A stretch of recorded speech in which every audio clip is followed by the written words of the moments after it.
A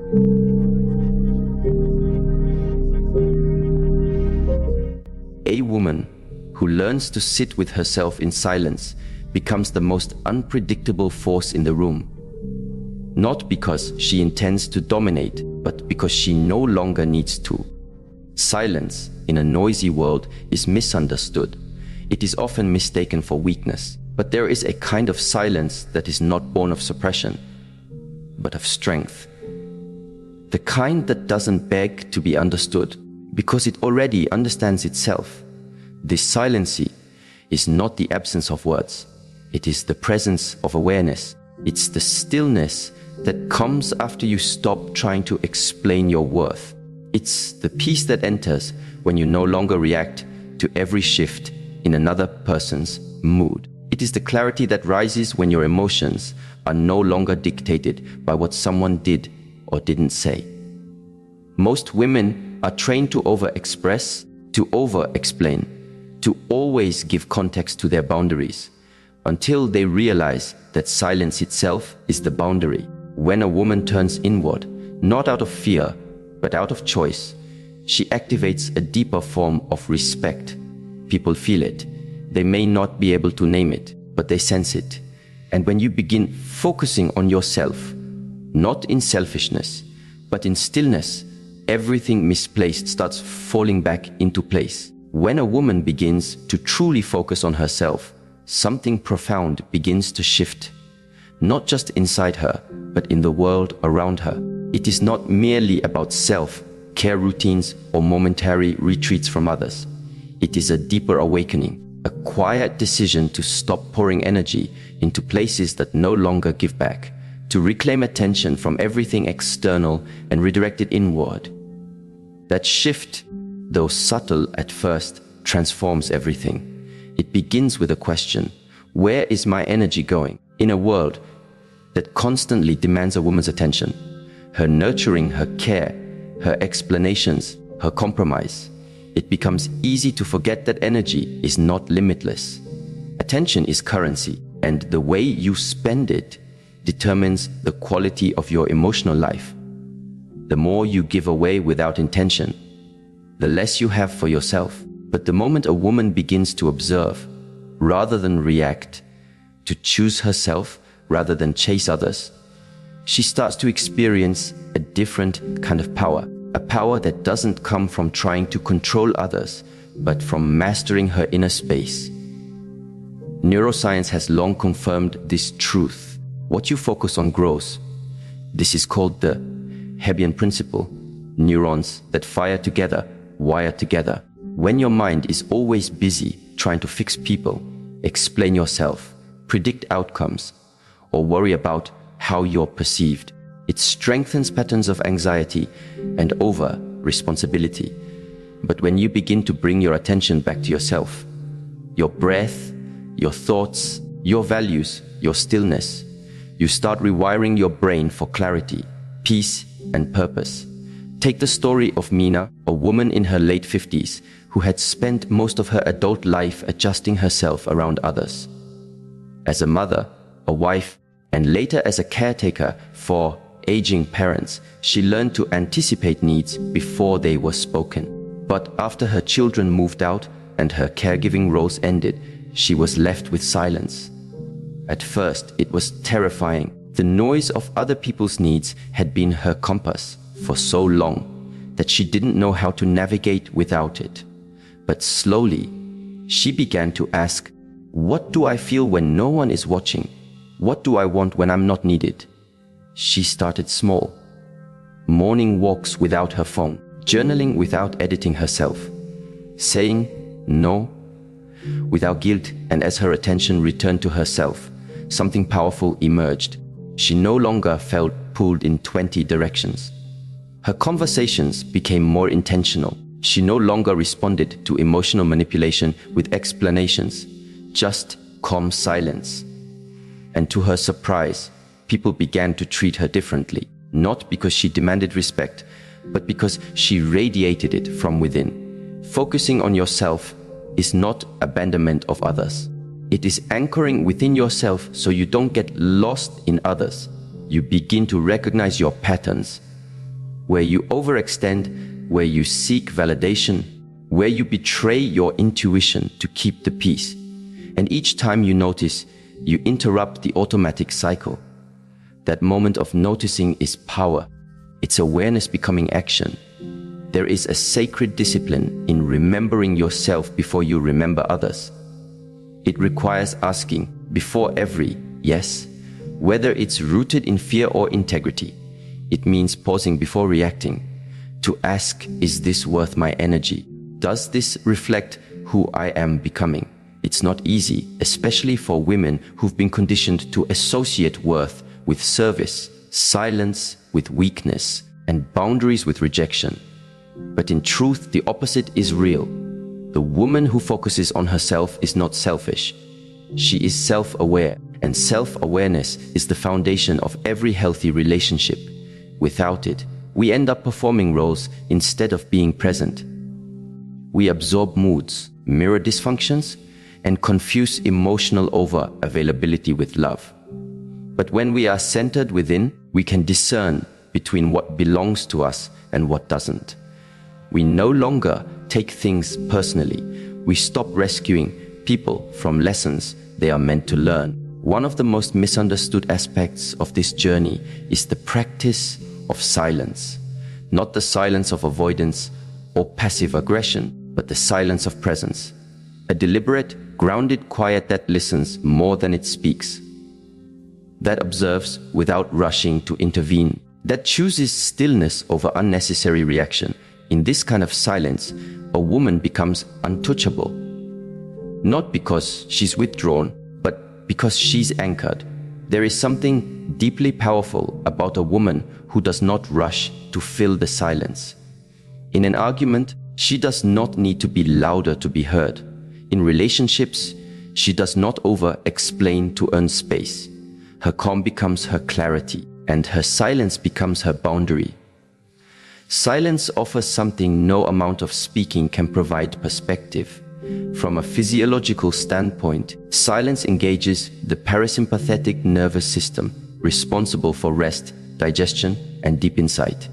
When we are reactive, we operate from the sympathetic nervous system, fight or flight, which narrows our thinking and clouds judgment. But silence restores our access to higher thinking, creativity, and emotional regulation. It gives us space to see things for what they are, not what we fear they might be. Jasmine, a mid-career professional in her 40s, discovered this the hard way. She was used to defending herself in every conversation, trying to be understood by people who had already made up their minds. Every time someone questioned her intentions or minimized her emotions, she would jump in with explanations, justifications, or arguments. It drained her until one day, during a heated moment with her partner, she paused. She said nothing, not out of resignation, but out of awareness. She realized in that instant that her peace was not up for negotiation. The silence that followed was more powerful than any point she could have made. It unsettled him, not because she was trying to hurt him, but because for the first time, she didn't make herself emotionally available for conflict. She remained present, steady, and calm. That moment changed the dynamic of their relationship, not overnight, but permanently. He began to listen. She began to feel heard, not because he changed, but because she did. We often believe that we must speak more to be seen. But sometimes it is in speaking less that we become visible. Silence is not the absence of voice, it is the presence of strength. It communicates what words often cannot. That you are no longer afraid to be misunderstood, that you no longer fear disconnection because you are deeply connected within, that your worth is not tied to being agreeable, but to being authentic. There is a deep wisdom in knowing when to speak and when to stay silent, not from fear, but from freedom, not from suppression, but from sovereignty. When you no longer use words to seek control, you allow life to reveal its truths. People expose themselves in your silence. Their intentions surface, their values become visible. You no longer have to investigate or argue. You just observe. And from that place of inner stillness, you make clearer decisions. In relationships, this is especially powerful. When a woman focuses on herself and practices the discipline of silence, she begins to see dynamics that were once invisible to her. She notices how some people only connect through chaos, how others expect emotional labor without offering it in return, how some conversations are not exchanges, but power struggles in disguise. And most importantly, she sees her part in it, not to blame, but to reclaim responsibility. Every moment of silence becomes a mirror, and what you see in that mirror is not always comfortable. You might notice patterns of over-explaining, chasing closure, or giving second chances out of loneliness. But in seeing them clearly, you stop being ruled by them. You begin to act rather than react, and that alone changes everything. This journey does not require you to isolate yourself, but it does ask you to stop abandoning yourself. It invites you to slow down long enough to ask, who am I without the noise? What do I value when I'm not performing? What emotions arise when I'm not distracted? Silence creates space for these questions. It reveals the internal architecture of your life, the values, beliefs, and wounds that shape your relationships. And once seen, they can be healed, rewritten, aligned. One of the most important realizations a woman can have is this: not everything requires your energy. Not every message needs a response. Not every misunderstanding needs clarification. Not every question deserves an answer.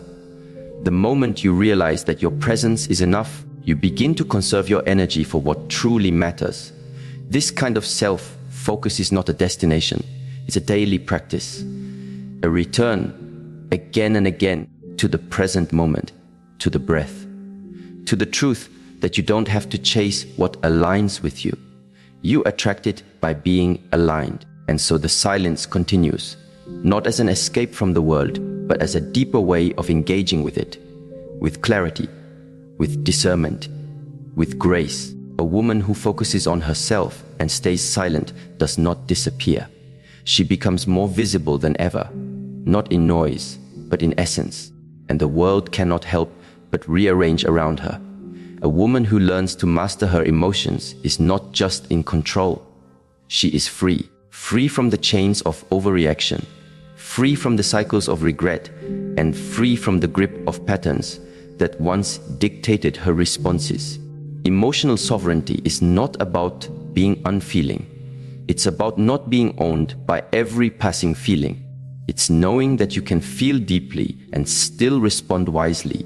You can be hurt and still act from alignment.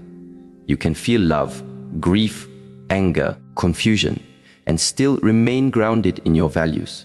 Many people believe emotions are either something to be expressed impulsively or something to be suppressed entirely. But both extremes lead to inner imbalance. One makes you a slave to your reactions, the other disconnects you from yourself. True emotional power lies in the space between impulse and stillness. It is the cultivated ability to feel everything and yet not be consumed by anything. There is a teaching from ancient Eastern traditions that says, control your breath and you control your life. And indeed, modern neuroscience agrees. When a woman pauses and breathes consciously before responding to provocation, her brain shifts from the amygdala, where emotional reactivity is born, to the prefrontal cortex, where logic, reflection, and wisdom reside. This is not just spiritual advice, it is biological reality. Consider the story of Elia, a woman who for years was known for her fire. When someone crossed a line, she met them with intensity. Her voice rose, her heart raced. She fought back with words, proving her intelligence, her sharpness, her refusal to be disrespected. But each time, even when she won the argument, she walked away feeling drained. She realized that her reactions, while justified, were costing her more than the original offense: her peace, her power, her clarity. One day, During a tense conversation with a colleague who had undermined her work in a meeting, she felt the familiar heat rising.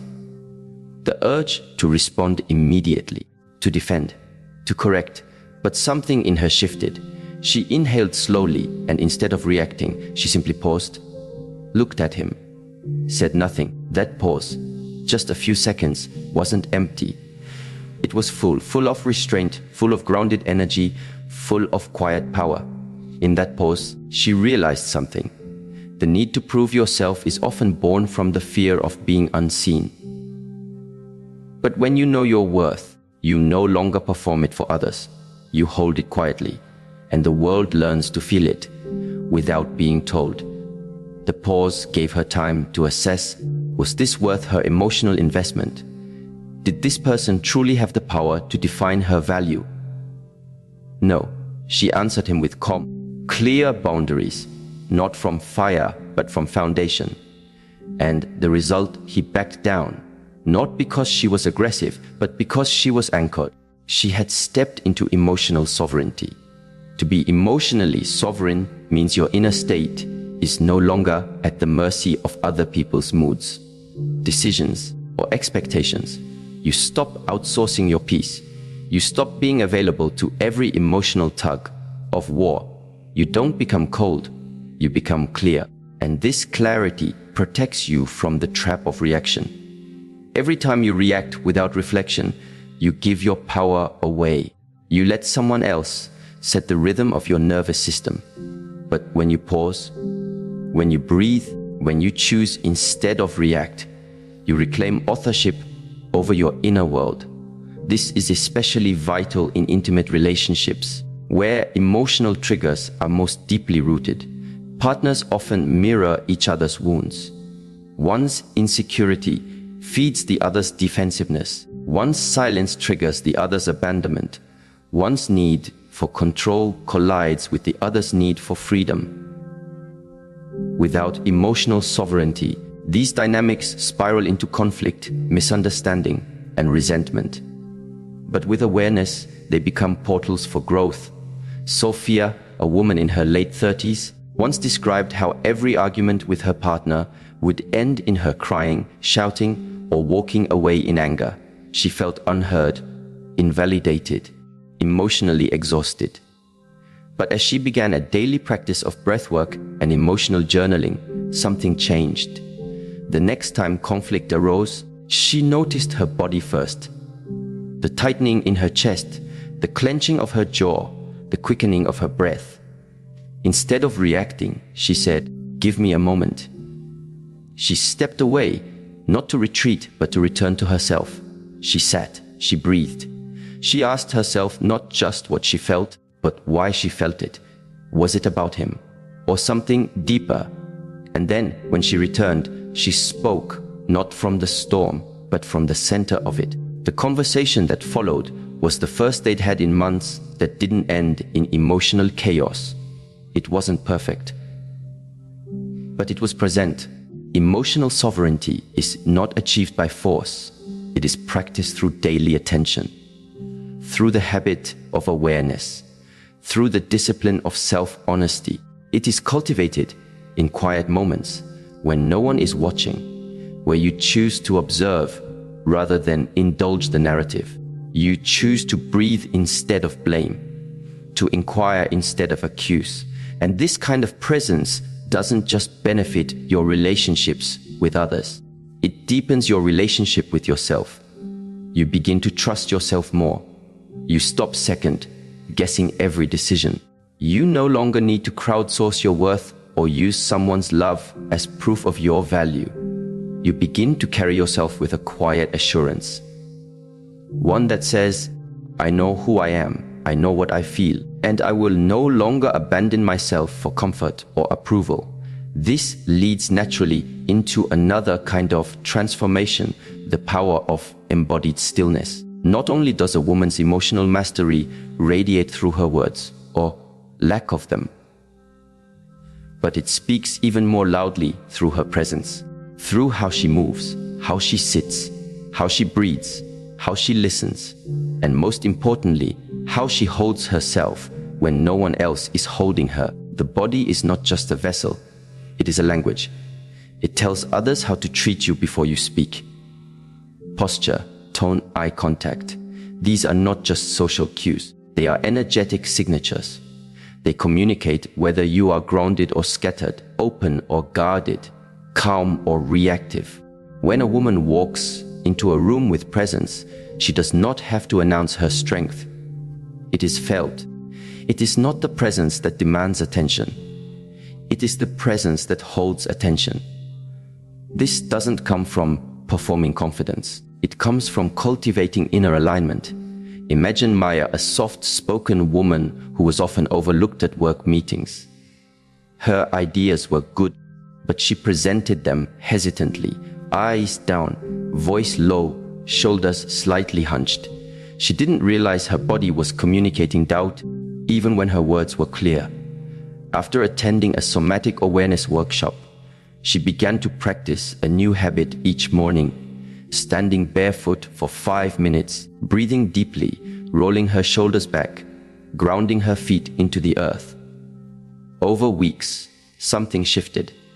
She wasn't trying to be someone else. She was returning to herself, inhabiting her body fully. Her voice became steadier. Her presence expanded. The next time she spoke in a meeting, people listened. Not because she shouted, but because she spoke from her center. And her body confirmed what her words said. I believe in what I'm saying. And so others believed her too. This is the unseen power of embodied stillness. You don't have to yell to be heard. You don't have to push to be taken seriously.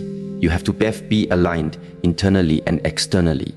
Breathwork, posture, stillness. These are not just wellness trends. They are foundational practices for women who want to move through life with clarity and respect. The breath especially is a tool often overlooked. It is the bridge between mind and body, between thought and action, between reaction and response. In moments of emotional intensity, one deep, intentional breath can change the entire trajectory of a conversation. The practice of conscious breathing rewires the body's stress response. It tells your nervous system, I am safe. I am here. I can respond with wisdom. Over time, this rewiring becomes your default. You are no longer pulled by the chaos outside you. You move from center. And that center becomes your compass, especially when others try to pull you into storms you didn't create. Embodied stillness also teaches you patience. In a world of urgency, a woman who moves slowly, who responds after reflection, who doesn't rush to fix or explain, becomes a mystery. Not because she hides herself, but because she reveals only what is aligned. Her yes is clear, her no is unwavering. Her time is sacred. This kind of presence doesn't push away others. It invites truth. It creates a relational field where only authenticity can survive. People can feel when you are present, not just physically, but energetically. They feel safer around you, not because you cater to them, but because you are not at war with yourself. And this, in turn, creates emotional safety in relationships. When your presence is grounded, your partner no longer feels the pressure to guess your mood, manage your triggers, or decode your reactions. You create a space of emotional predictability, not by being passive, but by being internally consistent. Children, too, sense this. A mother who is emotionally sovereign and embodied teaches not by her words, but by her way of being. She models what it means to be present in discomfort, to pause in conflict, to breathe through overwhelm, and that example becomes an inheritance more valuable than any advice. To live in this way requires intention. It is not automatic, it must be cultivated. But the reward is immeasurable. Your relationships evolve, your decisions clarify, your energy deepens. You become a quiet force, not for domination, but for peace, not for attention, but for alignment, not to prove, but to be. And in that being, others are moved, not by what you do, but by who you are, because you are no longer just reacting to life. You are responding to it from a place of inner truth. And that truth becomes the most powerful thing in the room. Every woman carries within her a rhythm, an energy, a signal that precedes her words and even her actions. Before she speaks, before she responds, even before she enters the room, there is a kind of transmission that takes place. It is subtle, but it is unmistakable. It is her emotional frequency.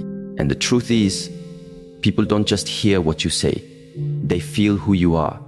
The mirror effect teaches us that relationships are reflections. What we carry inside, we end up projecting outward.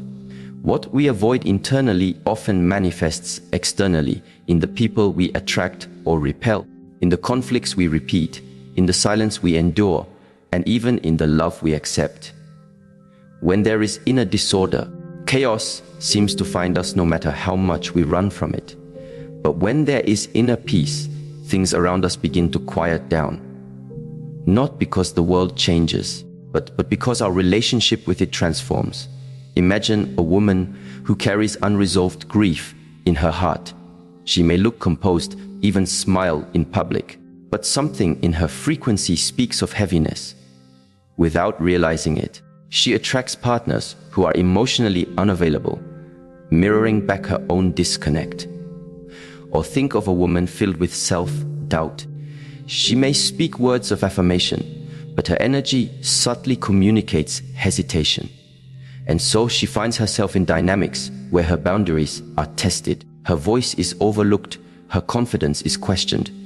This is not to blame, but to awaken. The mirror effect is not punishment, it is revelation. Life keeps showing us through others what we still need to address within. When you begin to center yourself in truth, not performance, not fear, but truth, everything around you becomes clearer. Not easier, but clearer. A woman once shared how she kept ending up in relationships where she felt used. Every man she dated seemed charming at first, but would later become cold, controlling, or indifferent. At first, she blamed them. Then she blamed herself. But after deep reflection, she realized she was operating from a subconscious belief that her worth was transactional, that love had to be earned through effort. She was overgiving, over-explaining, and overextending herself in hopes of receiving scraps of affection. Her energy was saying, "Please see me," even when her words said, "I'm fine." When she stopped trying to fix others and turned inward, things changed. She began to sit in silence more often, to listen to her own breath, to observe her emotional patterns. She didn't try to be liked. She tried to be honest. She didn't rush into intimacy. She watched people slowly. And she realized something profound. When she became emotionally consistent with herself, people could no longer manipulate her. She stopped attracting chaos. Her stillness began to act as a filter. The mirror effect doesn't just reveal what is broken. It reveals what is possible. When your internal world is ordered, aligned, and nourished, your relationships become reflections of that harmony. It's not magic, it's resonance. We draw people into our lives who vibrate at a similar emotional level. And as we raise our own frequency, not by pretending, but by healing, our environment begins to shift. People begin to respect your silence because they can feel it's not empty. It's intentional. They feel your no before you even say it. They feel your joy, not because you display it, but because it lives in you. You begin to understand that being centered is the greatest protection you can ever have. It shields you not with walls, but with presence. This is why inner work is not a luxury. It is the foundation. The woman who invests in her internal world, the one who examines her stories, clears her energy, and returns to herself again and again, builds a life that reflects peace. She no longer begs for connection. She becomes connection. She no longer performs for love. She embodies love. And from that embodiment, she attracts those who are ready to meet her, not just in romance, but in friendship, in family, in community. This inner alignment requires discipline. It means choosing to pause before reacting. It means walking away from what disrupts your peace, even if it's familiar. It means being willing to feel uncomfortable truths rather than escape into distractions. But the reward is clarity. You begin to trust yourself more. You stop second guessing your instincts.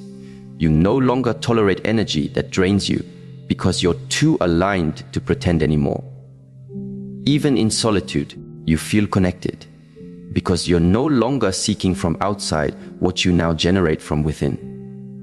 That shift is everything. It's the difference between chasing and attracting, between noise and resonance, between being pulled in 1,000 directions and standing firmly in one. Still, life has a way of testing this. There will always be people who don't understand your silence, who feel threatened by your presence, who try to pull you back into old patterns. And in those moments, you are faced with a choicy contract to make others comfortable or expand to remain true. Sometimes, the most powerful move you can make is to pull back, not in resentment, but in realignment. This is what we call strategic withdrawal. It is the conscious decision to step back, to observe, and to allow the truth to reveal itself, not through confrontation, but through distance. There's a saying, when you stop speaking, people reveal who they are. It's not just a poetic idea, it's a psychological reality. When you stop feeding a dynamic, you expose its core. When you stop explaining yourself, you discover who truly seeks to understand you. When you stop initiating, you find out who values connection enough to reach for you. Distance has a language, and silence has its own kind of clarity. Strategic withdrawal is not about ghosting or playing games. It is about reclaiming your emotional energy from places where it is being wasted. It is about giving yourself space to see things as they are, not as you wish them to be. Often, we stay too long in situations because we are addicted to potential. We see what someone could be, and we ignore what they are. But potential is not a promise. And silence allows us to stop projecting and start perceiving. Amira, a woman who had been in an off-again relationship for years, finally chose silence, not out of bitterness, but out of wisdom. She had tried everything: talks, letters, counseling, compromise. But the cycle continued. Each time she explained her needs, they were acknowledged, but never respected. So one day, she stopped explaining. She didn't threaten. She didn't argue. She just became quiet. That silence became her boundary. And in that space, she could finally hear her own voice again. Not the anxious voice that said, "Make it work," but the deeper voice that said, "Let it go." Within weeks, the truth of the relationship became undeniable. Not because he changed, but because she did. And from that clarity, she found peace. Withdrawal is not weakness. It is wisdom. It allows energy to recalibrate. It reveals who is willing to meet you where you are. It filters out the noise so you can hear your intuition. And perhaps most importantly, it teaches you that you are not responsible for carrying relationships alone. A woman who knows when to withdraw is a woman who knows her worth. She is not afraid of being alone because she is not lonely in herself. She doesn't fear silence because silence is where she hears her truth most clearly. She doesn't chase answers because she knows the right questions will always bring the answers in time. There's a powerful shift that happens when you stop trying to force outcomes. You begin to trust the unfolding. You begin to notice how much energy you used to waste trying to make others see, make them care, make them stay. And in letting go, you reclaim all that energy for your own growth, for your own healing, for your own joy. Some people will call this selfish. Let them, because they've never tasted the kind of self